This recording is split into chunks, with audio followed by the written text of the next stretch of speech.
আসসালামু আলাইকুম সবাইকে। আজকে কলার মোচা রান্না করব, চিংড়ি মাছ দিয়ে ভাজি করব।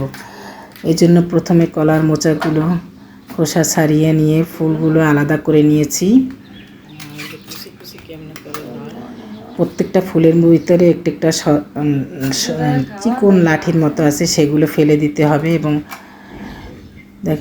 দেখেন আমার হেল্পিং হ্যান্ড কিভাবে ফেলে দিচ্ছে। আবার একটা করে বেছে নিতে পারেন। এরপর সমস্তগুলো কুচি কুচি করে নেব।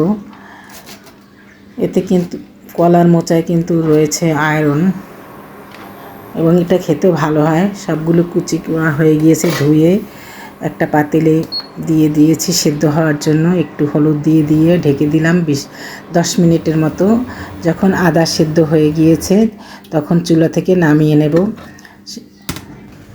ছেঁকে নিয়েছি। এরপরে একটা ফ্রাই প্যানে তেল গরম করে এর ভিতরে পেঁয়াজ কুচি, কাঁচামরিচ কুচি আর একটু তেল দিয়ে দিলাম, এবং দিয়ে দিলাম চিংড়ি মাছ, রসুন বাটা, লবণ, হলুদ গুঁড়া, মরিচ গুঁড়া হাফ চা চামচ করে দিয়েছি। এরপর মশলাটা একটু কষিয়ে নেব।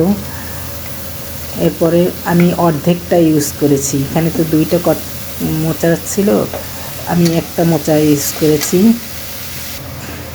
একটু নেড়ে চেড়ে আবার পানি দিয়ে দেব। পানি দিয়ে ঢেকে 10 মিনিটের মতো রান্না করব। ঢাকনা উঠিয়ে একটু নেড়ে চেড়ে দেব, আবার ঢেকে দিলাম। এরপর ভাজা ভাজা হয়ে গেলে মোচাটা নামিয়ে নেব।